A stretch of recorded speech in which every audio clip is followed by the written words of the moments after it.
Autoheads, this is Greg Stanley, and welcome to Auto Sausage, where we grind together automotive awesomeness. Today, we're going to deep dive into the 5 cars coming up for sale at the Mecum Denver auction, which happens in July as part of the auto auction guessing game. So the window for guessing the correct bid is open now, and it closes on July the 11th around midnight, 11:59 p.m.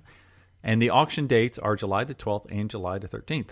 So thank you to all of you who have already entered. So what will you win? You'll win a ton of dog treats from Cosmo Snack Shack and Tillamook Beef Jerky, and there's a lot of stuff in this one, Black Magic Tire Protectant with UV Guard, and Black Magic Bleach White Tire Cleaner, and Black Magic Intense Wheel and Tire Cleaner, and Gum Out Multi-System Tune-Up. So I'd like to take a moment to thank our obvious sponsors, Black Magic, Tillamook, and Cosmos Snack Shack. So a little bit of something for everyone. The dollar price on this prize package is worth about $220.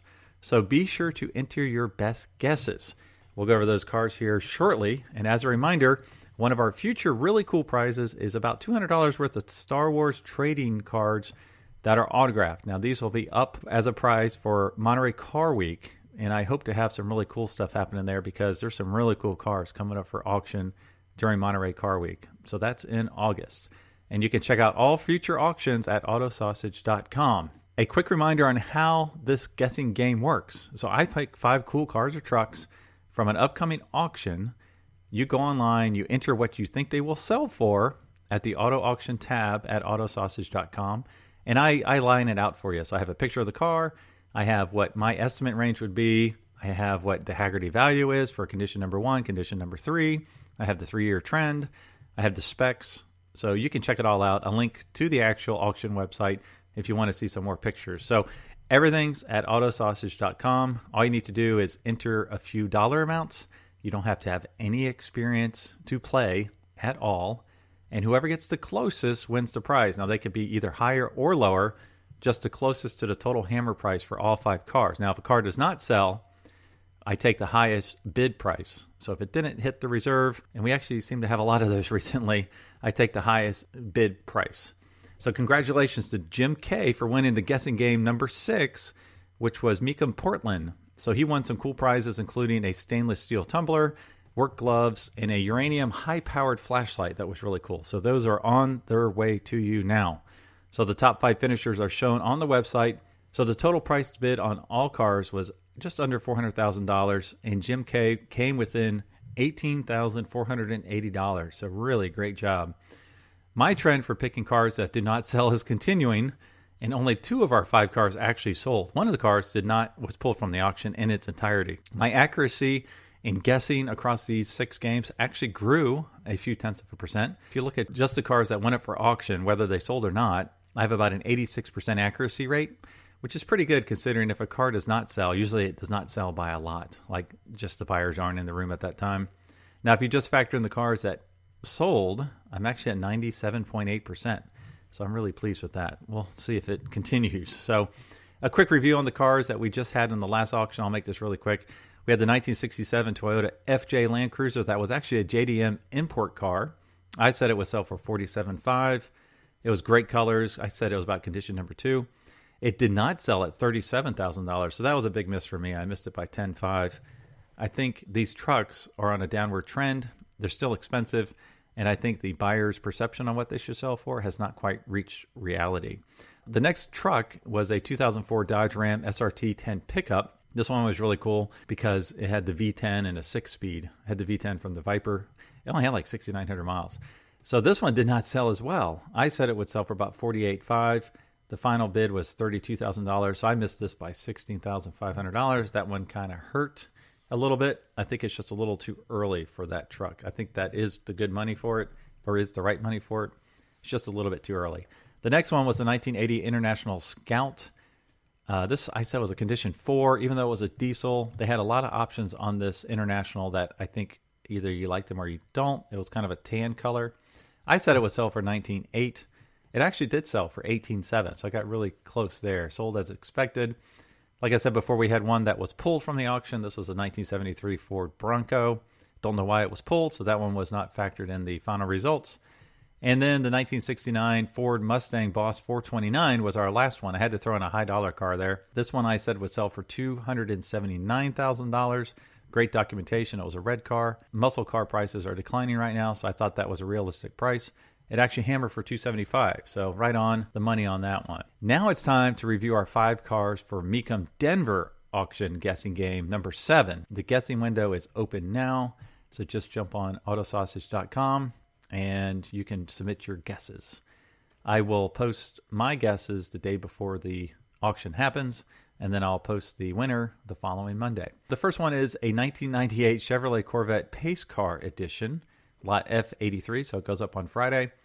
This is that gaudy, ugly purple and yellow Corvette. And I picked this because this one only has like 6,900 miles or so. 6,900 miles? No, 4,200 miles. It's a 6-speed NCRS Top Flight Award winner, which is kind of funny that they actually judge these. Bloomington Gold certified. So it has some great pedigree. It's a number 1 condition car, low miles. I think they're kind of ugly. I think I would still want one. Haggerty says number 1 condition is $44,100. Number 3 is $26,300. The 3-year sales trend is flat on these. I'm going to guess it's going to sell between $35,000 and $45,000. I'll have my final official guess posted just before the auction opens. The next one is a 1972 Chevrolet K5 Blazer CST, lot F177. So I'm going to say this sells between $36,500 and $45,500. All this information will be shown when you pull it up on our website. This looked like about a condition number 3 truck. These are on a tear. So if you look at the last 12 months, the price on these practically doubled. It's nuts. So this is a really cool one. It's a desirable K5, but it's in a weird color. So I think the weird color will hurt the sales trend. It's like a neon yellow. I don't know why you would pick this particular color. So number 1 condition, they're all the way up to $78,600. Can you believe that? But a big drop off. Number 3 condition is $27,400. So it's $50,000 gap between number 1 condition and number 3 condition. Like I said, I think this one will sell somewhere between $36,500 and $45,500. This one has the 350 engine. Looked really nice. It's redone fiberglass top, upgraded air conditioning, rebuilt transmission, new brakes. So basically everything you needed to just get out and drive it. So cool truck. The third one, I think it's the third one. Yeah, the third one we'll have of the 5 is a 1964 Volkswagen 21 window bus deluxe, lot S78. So it sells on Saturday. I'm going to guess this one sells for between $47,500 and $62,000. It is a concourse restored car. Only 100 miles, I believe they said, since the restoration. So everything German and air-cooled is hot right now, including these slow vans. Now, this isn't one of the 23-window buses or the Samba that are like $150,000. This is the 21-window bus. So you lose 2 windows, but you save $100,000. Sounds like a pretty good deal to me. I think this, like I said, would sell between $47,500 and $62,000. In number 1 condition, Haggerty shows it at $65,900. And number 3 condition, $21,700. So a big gap right there. Sales trend is flat on this. And like I said before, I think things are cooling a little bit in the market right now. So I'm calling it under the number 1 condition for Haggerty Valuation Guide. And the fourth one, this is kind of the one they show on their banners. This is their big lot for the auction, is a 1967 Shelby GT 500 Fastback, lot number S100. So I'm going to estimate this sells between $220,000 and $250,000. If you look at Haggerty, number 1 condition is $272,000. Number 3 is $153,000. This is a condition number 1 car. It is gorgeous. It's like a night mist blue. It only has 24,000 original miles. It's been totally restored. Original sheet metal, glass, fiberglass. It has all the right paint daubs underneath the hood and on the transmission. So a lot of cool stuff. This is probably the prettiest Shelby Mustang, was the 67. It's also the only year the 428 engine came with dual carburetors. So that's really cool, really rare. This one's an earlier one because it has the headlights that are in the center of the grille.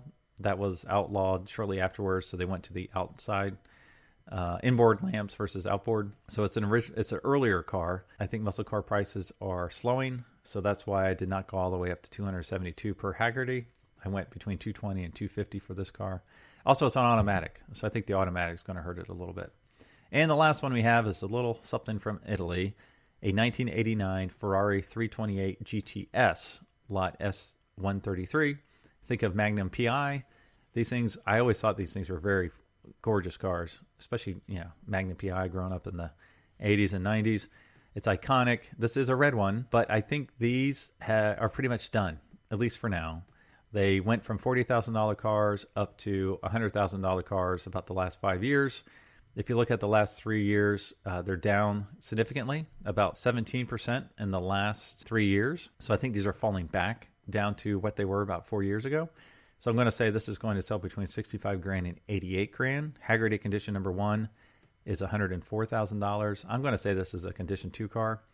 And Hagerty condition number 3 is $47,300. So I don't think it's going to sell too high. I think the buyer is probably looking for much more, and he is not realistic, and it will not sell. So I'm calling this as a no sell early. Actually, I think we'll have a few no sales here. It wouldn't surprise me if the Shelby doesn't sell, because that's a high dollar car. And even the Pace Car, the Corvette Pace Car, I would be surprised if that sells, because if he's only got 4,900 miles on it, took it to Bloomington Gold, took it to NCRS, they're trying to get the documentation in line, and I believe they're doing that because they expect a big dollar amount for it. That's my 2 cents. We will see how accurate I am July the 12th. Thanks again for joining me this week. I mentioned on last week's podcast that I would do a market review on 7AC Cobras. I've been totally swamped and haven't had a chance to do that, so I will do that soon. And be sure to check out the Joe Pep interview I have. I'll post it on my website. I'm actually about to record that in 2 hours from now. When you hear this, I will have probably either be talking with them or it will be over. So be sure to check that out. Pretty excited to be interviewed by a car-focused radio station. We will talk to you all again next week. Thanks.